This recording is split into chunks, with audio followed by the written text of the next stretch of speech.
Good afternoon, everyone. Thanks so much for taking the time to be with us today.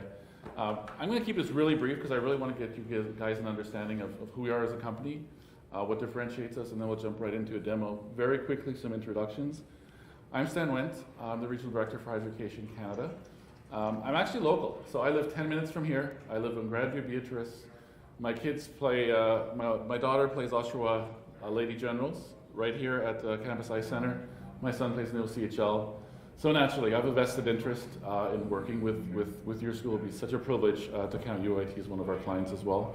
Joining me is David Lyons, our Senior Solutions Engineer for Canada, and Sean Tragle, our North American Director for Higher Education. So for those of you who do not know Canvas, very, very briefly, some background. We were founded in 2008, launched the product in 2011. And the mission was really simple at the time because students needed faculty to use technology that no one liked. Seems very simple, but that was our messaging and continues to be so. We're 1,300 employees growing, and we'll talk about market share. We're actually at 34% market share right now, which is number one in North America. In enrollments, we have 8.3 million users. Our goal, simple, make teaching and learning easier for everyone. Next slide.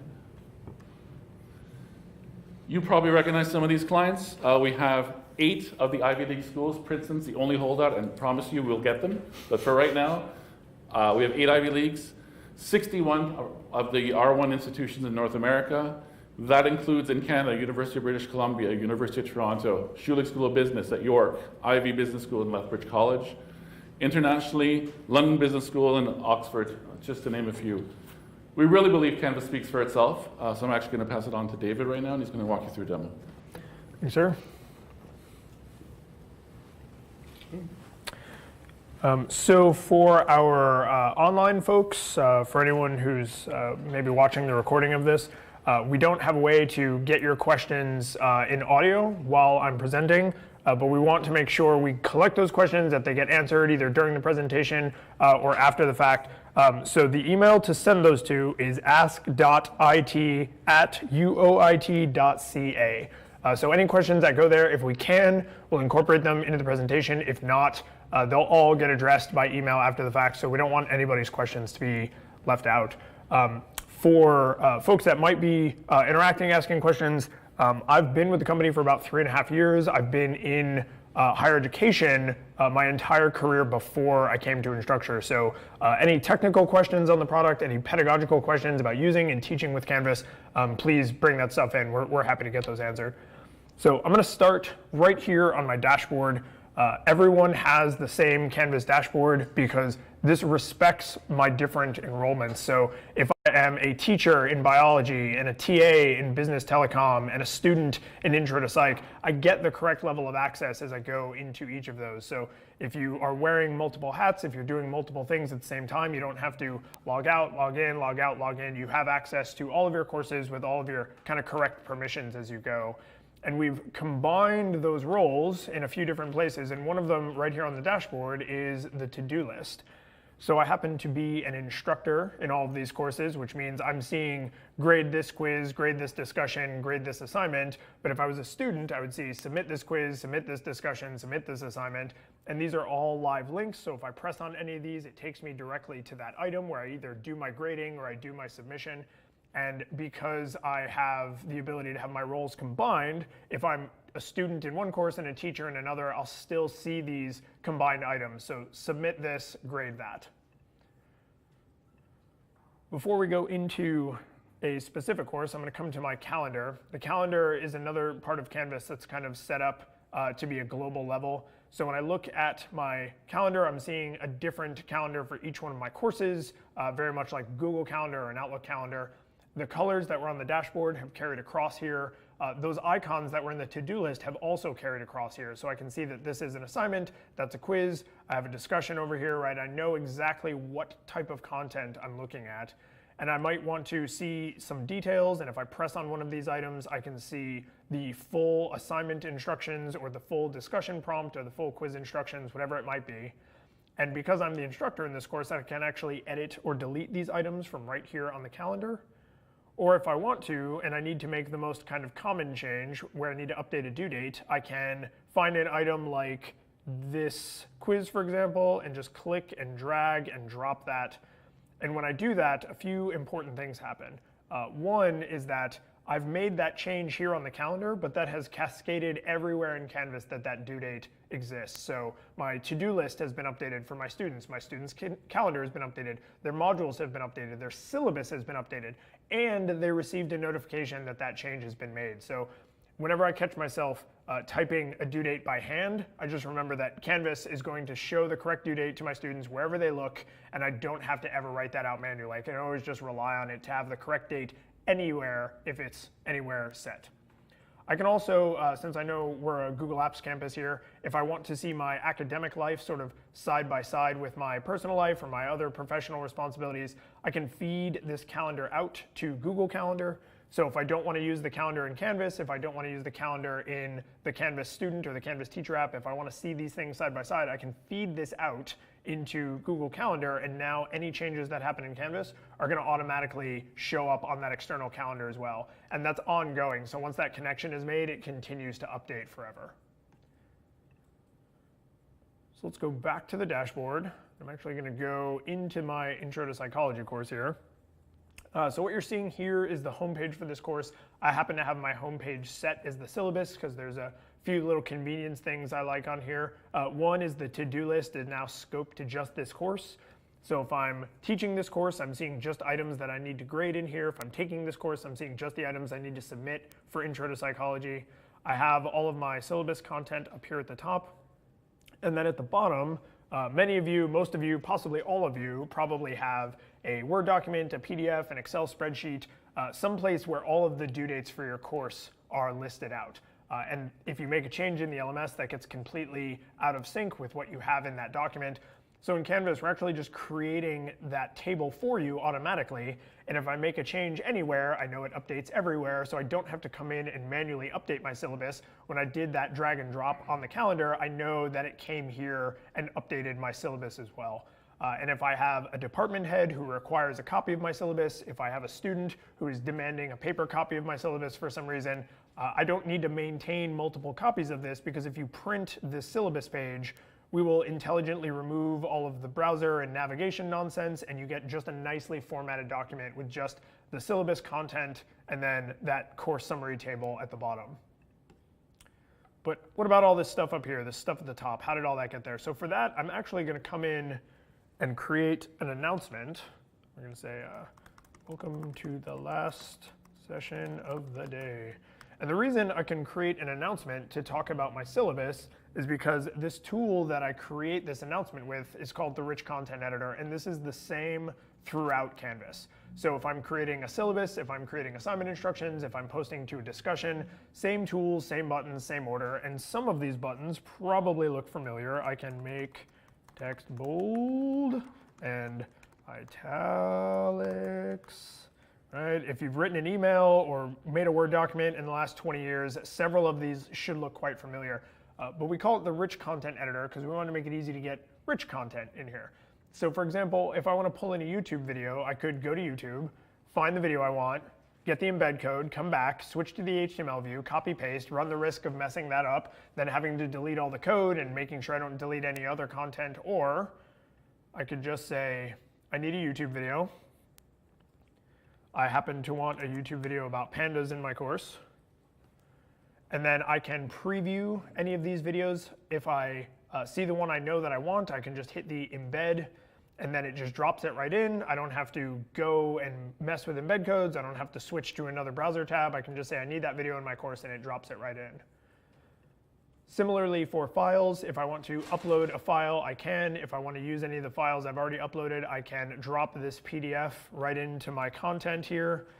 I'm actually going to make this one auto open so that as soon as my students come to this page, it's actually going to just automatically preview that PDF right in line for them. I can do the same kind of thing with images. I can search or upload or use an existing image. And with links, we think of a course outline or our modules as the main way students navigate around our course. But I might also say in my announcement or on one of my pages or in a discussion or what have you, please go take the brain quiz. And this is okay. Right now my students know they need to go look for something called brain quiz, but they don't necessarily know where to find that. They don't know which module it's in. They don't know where it is in the quizzes. So instead, I can just have that text or that image or whatever it might be link directly to that item. And what's important about this Canvas links tool is I can not only link to any content in my course, whether it's an assignment or a page or a discussion or even an entire module, but I can actually rely on this link to automatically update itself. So when I teach this course next semester and I roll this content over, it's going to automatically know to make that link point to the quiz in this course, not last term or 2 terms ago or 10 years before that. Because this happens to be an announcement, the rich content editor is the same, but of course I have some announcement specific settings. I can choose for this announcement to only go to certain sections. So if I'm using a cross-listed course where I'm teaching multiple sections combined into a single Canvas course, I can have this announcement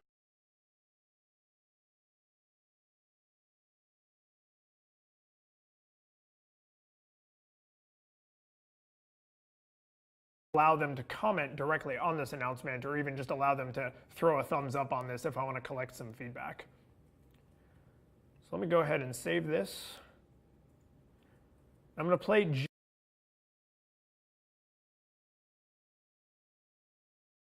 worry about the audio. They're so cute, my goodness. I don't know. What I hope everyone noticed was that when I pressed play on that video,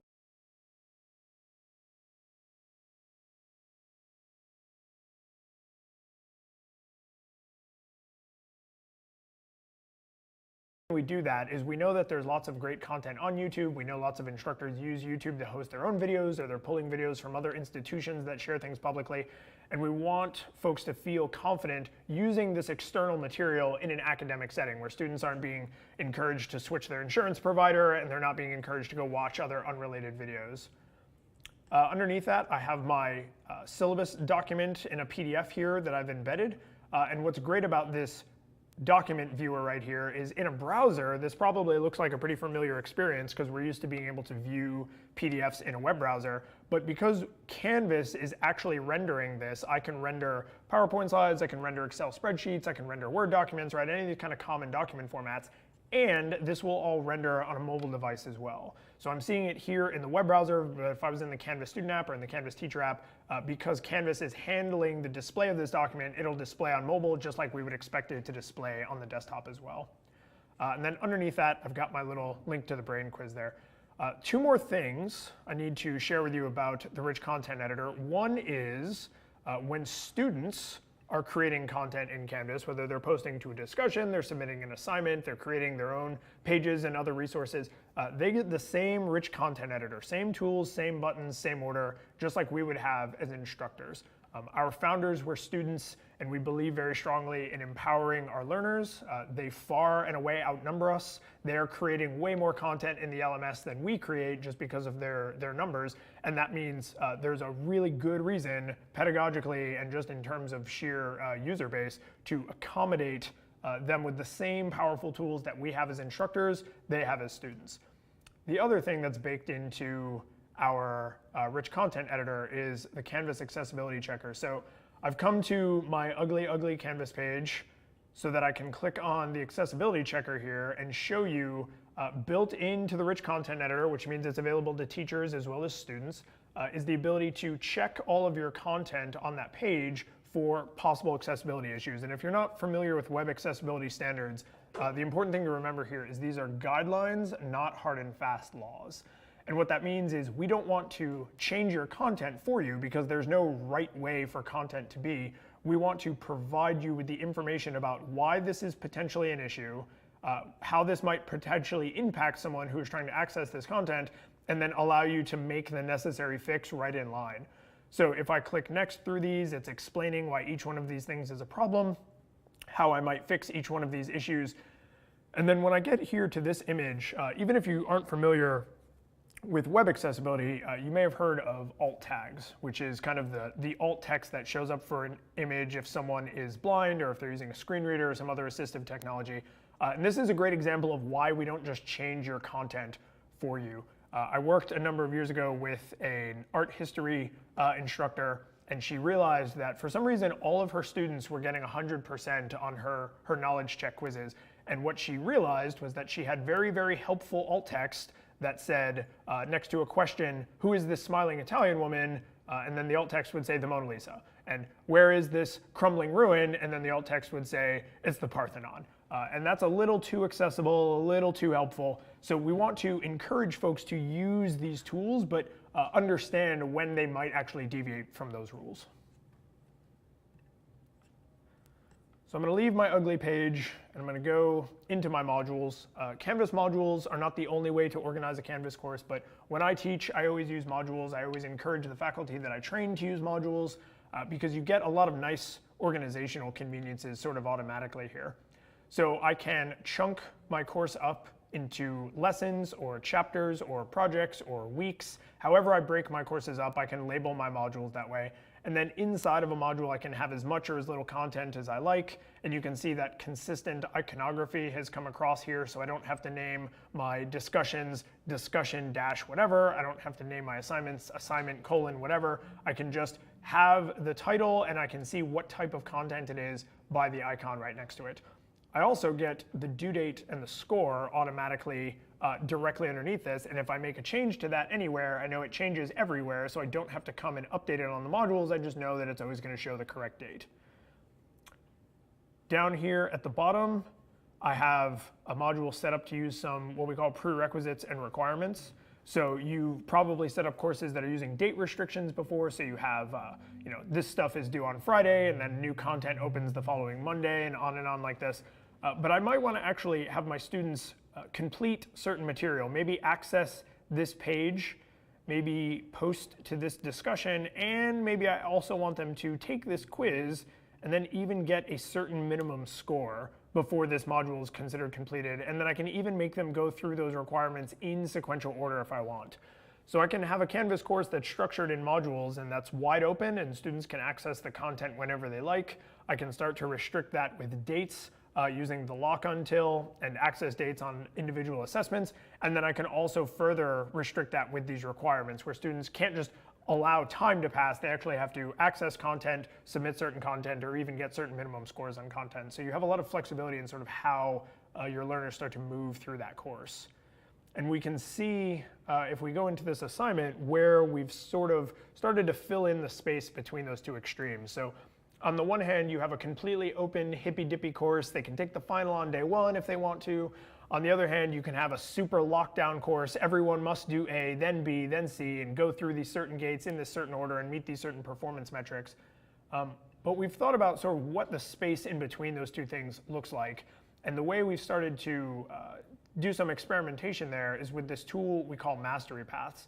So I'm not going to talk about the assignment instructions because you can see it's the same rich content editor, same tools, same buttons, same order. So I can have videos and documents and links and things in my assignment instructions just like we saw in the announcements. But on the Mastery Path side, I might say for the folks who are in this top performing bucket here, I want them to choose between one of these two discussions as the next thing that they do. For the folks in this middle bucket, I actually want them to do both of those discussions, so they have to actually participate in both. And for the folks in this kind of bottom third, I'm going to let them either do both discussions or they can submit this additional assignment.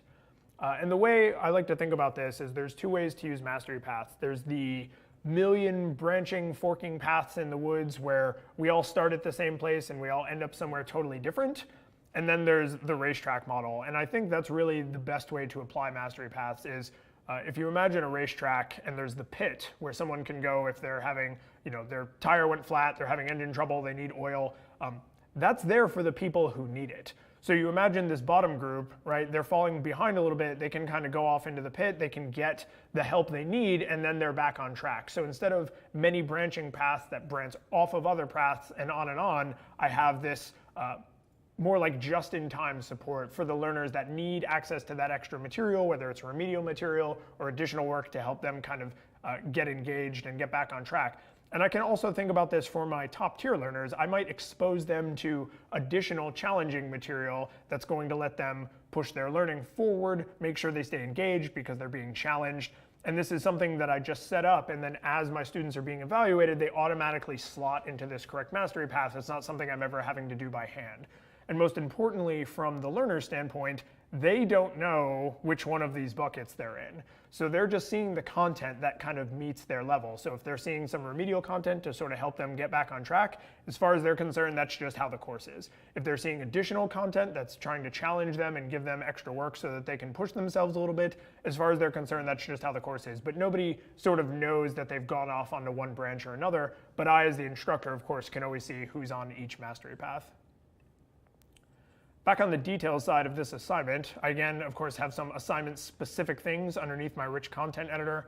I can obviously set how many points this is, how many, or what type of submission I want to take. I can either take online submissions of varying types, or I can also do what we call an on-paper submission. We don't like to think of Canvas as a strictly online or hybrid tool. These are tools that are really just meant for good teaching and learning, and that happens just as much in the classroom as it would ever happen online or in a hybrid environment, but we still want to have the benefit of a calendar that has all of my due dates, and a to-do list that shows me exactly what I need to do, and a syllabus that's got everything, and grades from my online assignments as well as my face-to-face assignments. So being able to communicate that information to students in Canvas using the on-paper submission, but not giving them a place to upload a file because they're not turning anything into the LMS, means that I can use these tools consistently for those face-to-face activities as well as for the online activities. I have the ability to integrate this with plagiarism detection, so tools like Turnitin, which I know you're familiar with, but also other kind of new startups, things like Unicheck, some of these other tools that historically have not had the same level of access to the LMS. We've made sure in Canvas that the platform is open and accessible to all of our partners in the exact same way. So a very large and powerful company like Turnitin does not get privileged access. They don't get access to secret APIs or anything like that. It's the same playing field for them as it is for the stereotypical two kids in a garage startup in Silicon Valley. I can make this a group assignment with just a single check right there if I want to. Some students have already begun submitting work to this. I can turn this on as a peer review assignment also. But the most important thing I think here for those of us who are teaching larger and larger courses, more cross-listed courses, is this ability to do what we call differentiated assignments. So for anything that has a due date, so an assignment, a discussion, a graded discussion, a quiz, I might have instances where I need to assign different due dates. So maybe I have multiple sections, and I need each one of my sections to have a different due date. But maybe Aaron comes to me with just an amazing sob story, and I feel really, really bad for Aaron. So I want to give Aaron's own due date. And now, when Aaron looks at Aaron's calendar, Aaron's syllabus, Aaron's modules, Aaron's mobile app, Aaron's notifications, Aaron sees Aaron's due date. When everyone in section 1 looks at their things, they see their due date. And everybody else who doesn't fall into one of those two buckets, they would see their due date. So instead of creating duplicate assignments where I have duplicate gradebook columns, where everything gets out of sync and I have to look at multiples of the same item, I can just assign multiple due dates to this single item. And then I know that everybody sees the correct syllabus, the correct modules, the correct calendar, the correct notifications, the correct to-do list. So let me jump out of there. We've been talking a lot about grading stuff and how we assign stuff. So let's actually look at the process of grading a student. So this happens to be an assignment where a student has uploaded a file, but this would be the same kind of experience if they submitted an image or a video or some other kind of document. If this was a discussion forum, if this was a quiz and I was looking at the quiz results, I would be in the same SpeedGrader tool. So just like I only have a single rich content editor, I only have a single SpeedGrader experience. And there's two important things that I want to draw your attention to here. One of them is along the top and right side, I have a lot of really important contextual information. So I know what assignment this is, I know when it was due. If I've done some grading on this already, I can see some of the statistics of the students I've already graded in aggregate. I can see which student this is, and I can see exactly when they made their submission. And as someone who's been teaching online for a long time, this is important to me because way back when I got started, I actually had to let my students submit via fax. And then after that, I had to let them submit via email, which means I spent a lot of my mental cycle as an instructor saying, who are you? What assignment is this for? Are you even one of my students? Do you even go to school here? Right? I don't know who cooldude85@hotmail.com is. That's not one of my students. Where is your student email address, right? So a lot of my effort was spent on kind of just the logistics of finding out who this person was and why I should care about this document that was in front of me. because the SpeedGrader wraps all that context up for me, I never have to spend any of that time thinking about who this person is or which assignment I'm looking at. In the content area over here, because this is a document, it's rendering the document right in line. If this was a video, it would play the video. If it was an image, it would display the image. If it's a discussion forum, it would show the discussion posts, right? So the content of this item always shows right here in the content area. And because this happens to be a document, or the same if it was an image, I can grab these markup tools and come down here and do some crossing out and say, I don't like this paragraph. And then I can grab the strikeout tool and say, or any of these words. And then I might grab the highlighter tool, say, these words are sad now because they're blue. Get it? Right? And I can leave these comments that are tied directly to the markup. I can do the same kind of thing on an image or a Word document or a PDF, right? Any of these kind of common document formats. And importantly, as I'm leaving this feedback to my student, I know that when they come in and look at this feedback, this is exactly what they see. They see the same markup tools, they see the same comments on the side, they see the same markup on the document, and they can actually come over here and say they want to reply to this. And say, but I love this paragraph, right? So they can actually participate in the discussion right on the content, right in context. Over here on the right side, I've got all the historical submissions that any student has ever made into this particular assignment. So I can see this student has resubmitted this assignment many, many, many, many times. I can see what their grade is, and I happen to be using a rubric on this assignment, so I can tap through this. I also have this rubric set up to submit the grade directly, so I don't have to hand calculate that. I can let the rubric calculate it for me, although I don't have to. I can use the rubric just for feedback purposes, but I've got this one set up to send the grade. And then at the bottom, you can see I've got freeform comments not attached to the markup over here. So I can leave freeform comments, and I can leave audio-video comments, right? So I can actually leave private audio-video feedback between myself and the student that's right here inside the SpeedGrader, and the students can do this too. So they can come in and leave their own comments, they can leave their own audio-video feedback comments, they can leave their own files attached to this. So I tend to think of the SpeedGrader not just as a place for me to grade an assignment and rain a number, a percentage, a letter down onto the students. This is a place where we can really have an ongoing feedback conversation, whether that's over a matter of hours or days or the entire length of the course.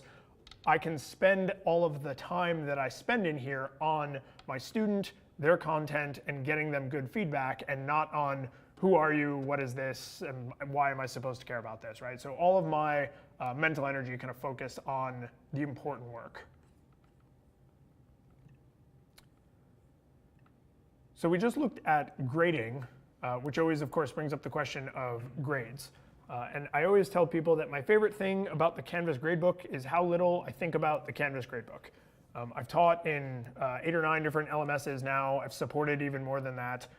And the gradebook is always a thing that spends a lot of an instructor's effort because they have to set it up, they have to create columns, they have to move things around, they have to enter grades. In Canvas, the gradebook is acting as a reflection of my assessments, just like the calendar acts as a reflection of my due dates. So I have a column here because I have an assignment. I have a column here because of that discussion. I have a column here because of that quiz. So I'm never having to manually add these columns. They exist because the work that they're attached to exists. And if I delete that item, the column goes away out of the gradebook. So this is always kind of automatically reflecting the rest of my course. When you come into the gradebook, you kind of think of it as a giant spreadsheet view, so you can see all of the scores, the letters, the numbers, the percentages and things. But I really don't want to have to come in here to manually enter those grades. I want to have those grades from the SpeedGrader where I'm focused on the student and their content and giving them good feedback. I just want that number to pipe in here automatically, which of course it does. And what you're seeing with these colors is what we call statuses. So statuses in the Canvas gradebook can be things like late, missing, resubmitted, dropped, excused. So instead of trying to parse these scores and figure out exactly how my students are performing, I'm getting some additional heat map information lots of dropped items, a few resubmitted ones. This one's been excused over here. I can see several late submissions. This one's completely missing and they've gotten an automatic 0 for it. And if I need some details, I can pop open the grading tray. So now I can see which student I'm looking at, which assignment this is. I can see their grade. I, of course, can always override the status. So if this was submitted late, but I want to mark it as excused, or I want to say that it has no status, I can always override what's set automatically.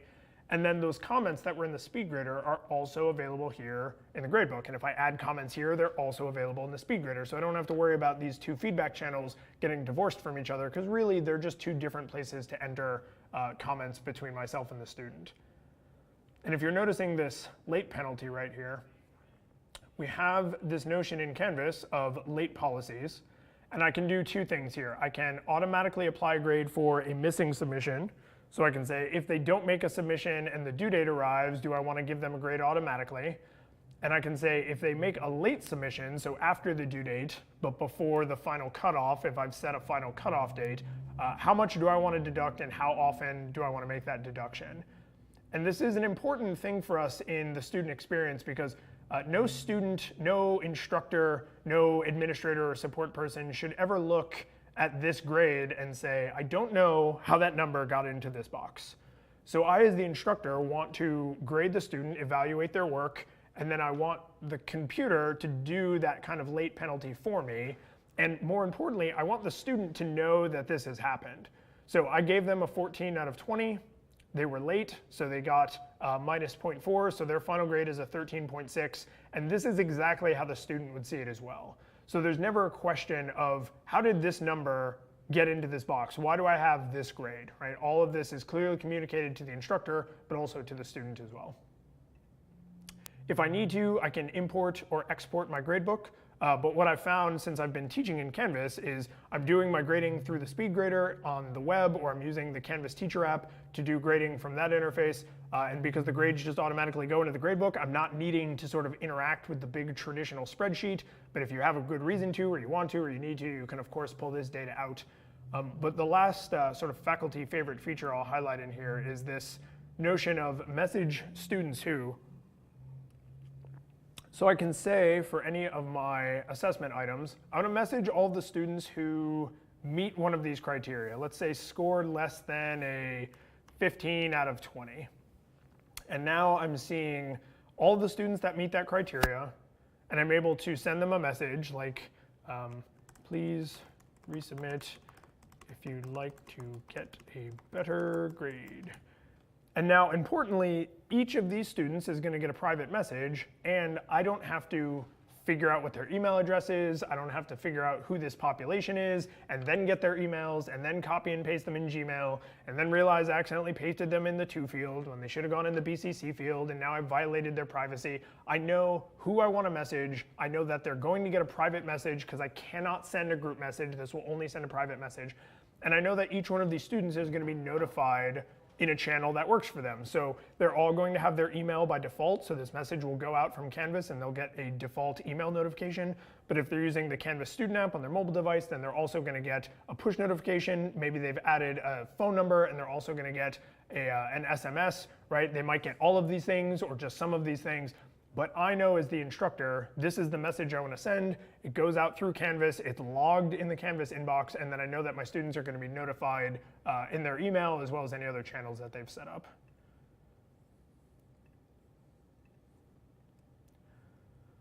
So I'm going to go back and look at a specific quiz here. So what you're seeing here, this is, if you look through our guides or our documentation, you will see references to a tool called quizzes.next, and that's what this tool is here. So we've been building a brand new quizzing engine. It's available now. Folks are using it in production, but it is running side by side with our old quizzing engine. Eventually, the old one gets slotted out, the new one gets slotted in, and everyone just uses the new one going forward. And I did just give a mention there to our documentation. One of the secrets of Canvas is if you press on this help link and you go to search the Canvas guides, you see all of the official documentation written by our documentation people in-house. So you don't ever see documentation written by another university. You're not relying on some random PDF on some random Google search to help you figure out how to do things in Canvas. You're always seeing documentation written by our own in-house team. And because there's only one version of Canvas, it's a true SaaS platform, you know that that documentation is up to date and that it refers to your version because there's just Canvas. So when I'm looking at quizzes.next, I can see sort of my familiar question types. But I'm going to actually come down to the bottom here. Oh, and did you see that hotspot question that I just scrolled by so nonchalantly? But I'm going to actually come down to the bottom here, and we're going to create a fill-in-the-blank question. Because one of the things we wanted to do with quizzes.next was not just add a bunch of question types, but make questions more useful and more powerful. And what we found in our research is that folks are not using fill-in-the-blank questions because they're not auto-graded, they're not reliable, it's more manual work. So what we've done is I can add a statement like, Wonder Woman is the greatest superhero. And then I can make that my blank. So now when the student comes to this question, they're going to see blank is the greatest superhero. And they're going to have a box to type into just like you would expect. But maybe I don't expect them to type Wonder Woman exactly correctly right every single time. So I can actually change this match to close enough. And now I can say if it's wrong by up to 4 typos and I don't care about the capitalization, go ahead and count it as right. So now I can take this question type, fill in the blank, that's very familiar to me, but now that it can be auto-graded, now that I know it's going to be auto-graded with a high level of confidence, I'm a lot more confident using this in my assessments in my course. And you can see I've got some flexibility in here. I can do an exact match. So if this is a language course, if this is a biology course where the exact placement of the accent marks and everything is very, very important, I can actually go more strict instead of less strict. But I also have the ability to do what we call a word bank, where I can have a few different options. And now, instead of a blank that the students type into, they will see a blank that they can drag and drop the correct answer into. So you can imagine I have a whole paragraph of text with a lot of words missing, and then they have a bank of words, and they have to drag the correct words into the correct spots in that prose, formula, recipe, what have you, right? So again, a familiar question type, but one that you can now interact with a lot more confidence. When I come over to my settings for this quiz, I can randomize the questions like you'd expect to be able to do. I can set a time limit. I can choose whether or not my students have multiple attempts. And if they do have multiple attempts, which score do I keep? How many attempts are allowed? And a new thing here, the waiting period. So between attempts, how long do they have to cool off before they're allowed to take it again?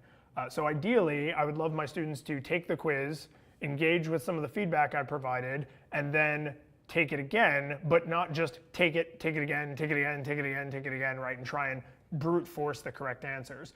And the reason I might want that waiting period for feedback is because if we look at the questions, I have, as part of each question type, the ability to add feedback. And this feedback can be by correct answer, so what do they see if they get it right? What do they see if they get it wrong? And what do they see whether it's right or wrong, just general feedback that everybody sees. So I can provide feedback about, congratulations, you did it, here's a cat video, or this is wrong, and here's the PDF you should refer to for why you were mistaken on this question, right? And then some general feedback if I just want to say kind of, here's the module to go review if you want to dive into this material some more. And this is a way that I can kind of encourage my students to go and engage with that feedback by requiring this waiting period. On the reports side of things, I can look and see some aggregate information right up here at the top about how my students are performing as well as how this quiz is performing. And then depending on the item type, I can break this down and see how this individual item is performing. So how many students got this question right? How many got it wrong? In what ways did they get it wrong? Which options did they pick? And for each different kind of question type, I'm going to see obviously some different statistics for available for that question. On the moderation side, this is where I would come if I needed to make an exception for a student, if I needed to give someone extra time, if I need to give them an extra attempt, right? You can see that somehow this student has actually managed 4 out of 3 attempts, and that's because I gave them an extra attempt on this quiz. But I can also moderate their timer settings. So if I'm using a timer on this quiz, I can give them additional time in a raw amount. I can give them a time limit multiplier, 1.5 times, 2 times, 3 times, what have you. And importantly, I set this once for this learner, and then that is sticky across all of the quizzes in my course. So if a student comes to me the first week of class and says, here is my paperwork from Student Accessibility Services, I get double time on all of my quizzes. I can set this once, and then any new quizzes I create, any quizzes I already had, they're gonna get that double time multiplier automatically. I don't have to set it one at a time for each single quiz.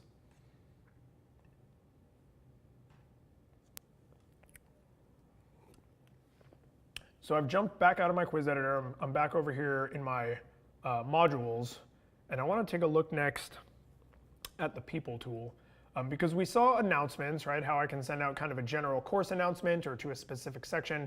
In the gradebook, we saw how we can message students. In the speed grader, we saw how I can leave feedback between individual students.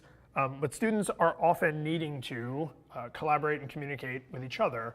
And one of the ways we help facilitate that is with groups. So I can set up 1 or more group sets in Canvas so that if I want students to be in different groups for different projects or for different learning activities that they're going to do, instead of being in the same group for all those different projects, I can have multiple group sets. Here I have my project 1 group sets, and then each one of these groups has 1 or more students in it. These can be set up randomly, where we will just automatically divide your students up into a set number of groups or groups of a certain size. You can also make changes after the fact. So even if you do have us do it randomly, you can still come in and say, no, I want this person here, I want that person there. So you can use the automation to create the groups in bulk. And then if you need to make tweaks, of course, you always have that option. But the reason the groups are powerful for students is that students get a group homepage. So this is accessible to me as the instructor. Of course, I can get into all the groups that my students are in, but my students can only see the groups that they are enrolled in. They can't see their peers' groups. And when you come in here, you'll notice this navigation looks a lot like my course just did, because inside of a group, what I have is kind of a little egalitarian workspace. So my students can create their own announcements in their groups. They can create their own pages. They can create their own discussions. They can upload their own files.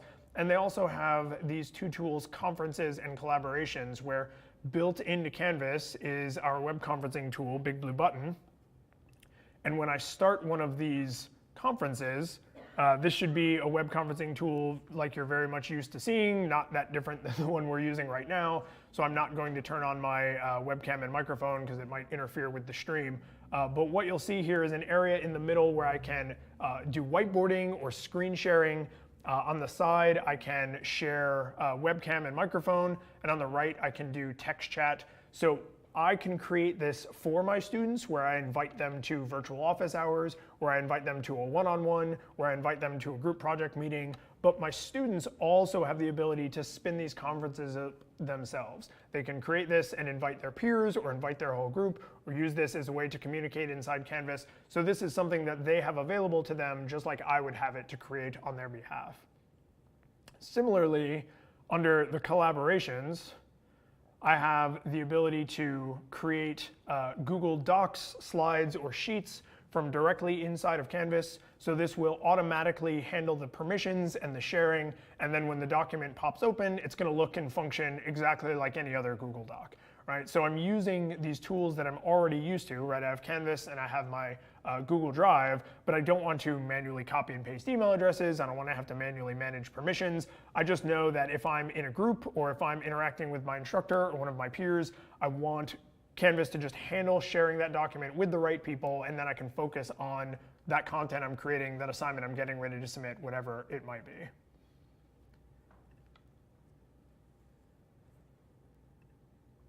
So I've come back to my course out of my group. I want to take a quick look at a couple things in the settings, because I mentioned a few times about due dates rolling over, right? We tend to teach the same courses term after term. And one of the ways we help facilitate that is when I import content into a Canvas course, I have a single import tool, so if I'm bringing in something from another course that I taught, from a course one of my peers taught, if I'm taking publisher content, if I'm bringing something in from another LMS, like an LMS that I used to be using before I came to Canvas, I would come to this single import tool, and that's how I would bring content in. But most of us tend to need to roll over courses from term to term. So I taught this last fall, now I'm going to teach it in the spring, or I teach this course every fall, or however often I might offer this course. But I need to move that content forward. So I can see all of my historical courses. Let's say I want to copy out of this one.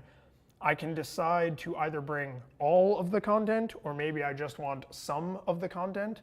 And for me personally, having spent my teaching career primarily as an adjunct, this has been a lifesaver because I'm often taking over someone else's course, or I'm taking over half of someone else's course, and I don't want to bring all of their content, I just need to bring some of it. So maybe I just want the quizzes. Maybe I just want the quizzes and the assignments, or some of the quizzes, half of the assignments, and these 2 files. And instead of importing everything and then going back and deleting all of the things I don't want, I can specify those items I do want at import time so that I don't have to do that after the fact cleanup. Really though, the magic checkbox is this one. So now you can see these boxes are blank because my demonstration Canvas instance is not connected to Banner like your Canvas instance would be. So these would actually already be pre-populated for you. It would know the start and end date of the course you're pulling from, the start and end date of the course you're pushing into, and it's automatically going to take all those due dates from, let's say, the fall and move them into the spring, which means all of your calendars get updated, all of your modules get updated, your students' to-do list gets updated, your syllabus gets updated, right? Anywhere that those due dates show, they were fall dates, now they're, let's say, spring dates. And if you are unlucky like I am, and for some reason your Monday-Wednesday course always turns into a Tuesday-Thursday course, we will not only move stuff forward in time, but we will scoot it around in the week. So now your stuff hasn't just gone from fall to spring, but we'll also move due dates around in the week as you tell us to reassign them. We did a study with one of our early Canvas adopters, the University of Oregon, and they found that this tool alone saved each faculty at each semester rollover about 10 hours of work. Because you know that not only have all the dates been moved forward, but they're all moved forward. I don't have to go and check in the 5, 10, 15, 20 places that the due date might show up. I know if it's right anywhere, it's right everywhere. So that's a thing that I can have a high level of confidence in. And then if there's something that does need a manual tweak, I can always go over to the calendar and do that quick drag and drop. I make that change in one place and it cascades everywhere, and then I'm kind of up and running and ready for the next semester. So I want to take a quick second to ask, are there any questions from our online folks? Has everybody been, are they just all deeply enthralled? Yes, they are. So I'm gonna just, I know you could rewind if you're watching this after the fact, but for the folks who are on, I just want to read one more time. It's ask.it@uoit.ca. So any questions that we don't have time to get to right now during the presentation, we're going to get those after the fact, and we'll make sure that all of those are addressed. So since I have a moment, I'm going to share one more thing here that we didn't get a chance to look at in some of the earlier sessions. So you might encourage the folks who were here this morning to maybe watch this recording, because we didn't have time for this in the earlier discussion. Canvas has always had analytics. It's something we're really proud of. It's something we think should just be built in and available to everyone. And we've wanted to update this functionality and add some more interactions here.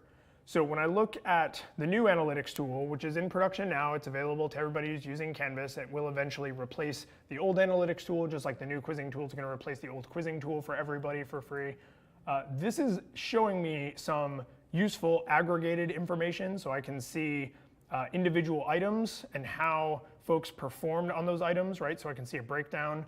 I know that this one has no missing submissions and no late submissions. I can go directly to a chart of just items that have missing or late submissions. So I can drill into this and I see, oh, this has a missing submission. I want to actually message the folks who have a missing submission to this item. I want to message just the folks who have late submissions to this item.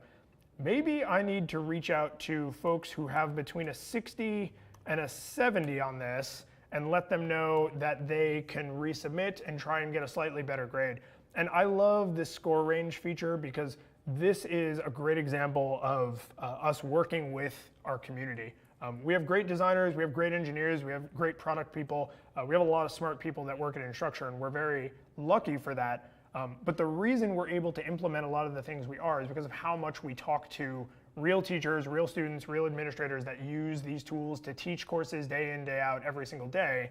And when we first released this, we had missing and late, and people thought that was awesome.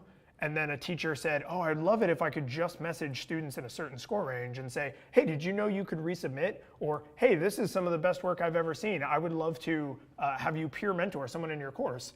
And then we heard that feedback again, and then we heard it again, and we said, oh, this seems like a thing that's pretty broadly applicable. We should probably just bake this right in.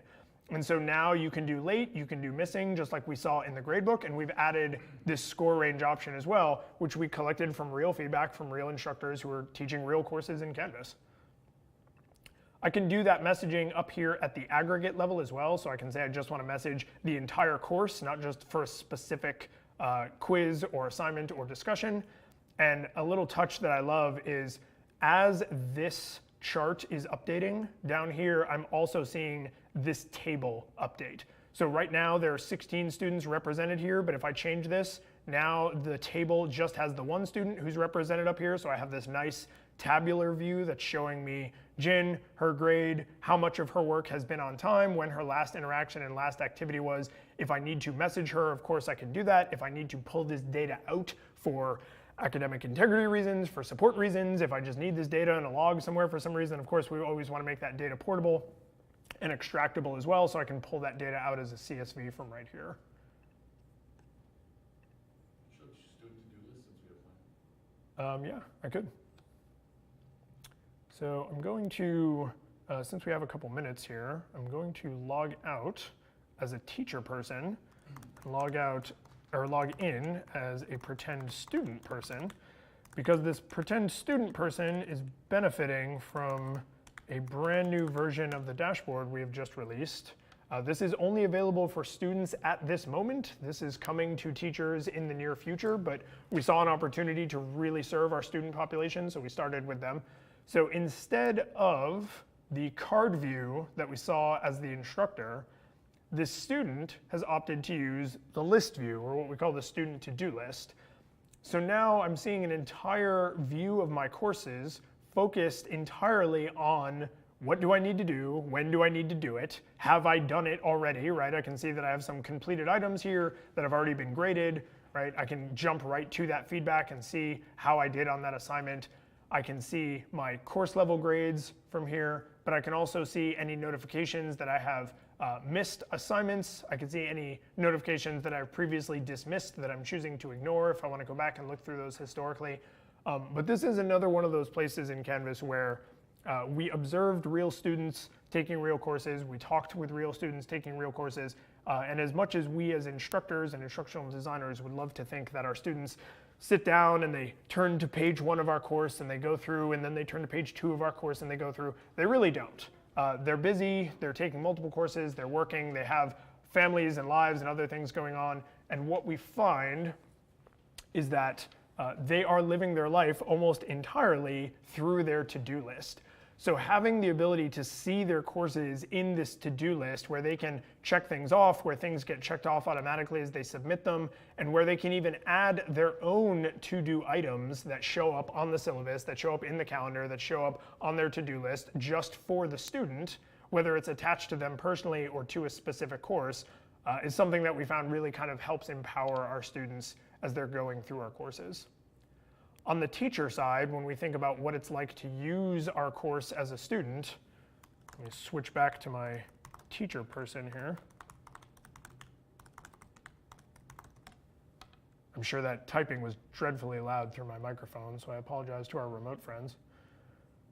So when I go into a course as a teacher, I often get asked the question when I was an LMS admin, can you please enroll John Fake Student in all of my courses so that John Fake Student can go through the course and I can see what it's like to be a student? So instead, we have just built in a student view. And when I click on that student view, this isn't just showing me what my course looks like as a student. I'm actually now living this course as a student. So it's created a test student in my gradebook. I can submit assignments, I can take quizzes, I can then go grade myself and see what that feedback loop looks like. So I never have to kind of wonder, what does my course look like as a student? If I didn't know what I know, would this course make any sense to a student? I can actually kind of go through that whole experience. And then if I need to reset that student, so it's as if they're coming in fresh and new because I've made a bunch of changes, of course I can always do that. No admin required, no John fake student required.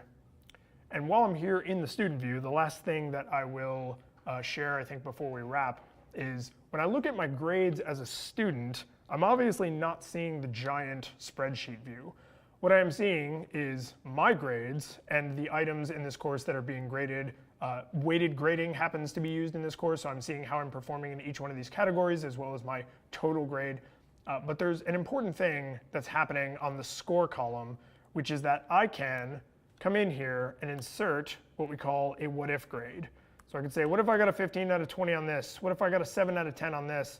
What if instead of that 4 out of 5, I got a 7 out of 5, right? And I can wish cast a little bit, and I can use this to answer the obsessive question of, well, how do I get a B plus in the class? Now that I've done the midterm, what do I have to do to get a B plus?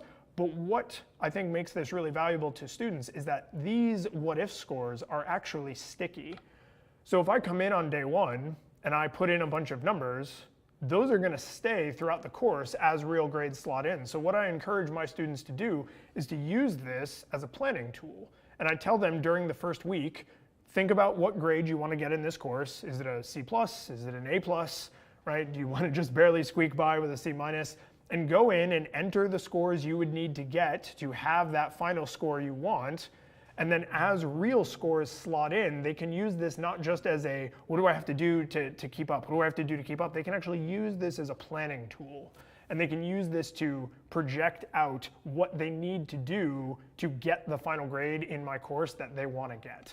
So this is something that is saving me a little time as an instructor because I'm no longer answering emails about what do I have to get on the final to keep my B+. But really what's more important to me is that my students can use this as a planning tool to make sure they stay on target, right? To have some ownership over their final grade, right? I need to give them the quality feedback and the interaction and availability and content that they need to be successful, but I also want to empower them with those collaboration tools, with those communication tools, and with these grade tools so that they can make sure that they're also doing their part. So I think right there, I'm going to wrap things. Thank you folks who attended online. Please do send in those questions if you have any questions, and Stan and I will get those answered for you. And thank you for attending. Thank you for your time today.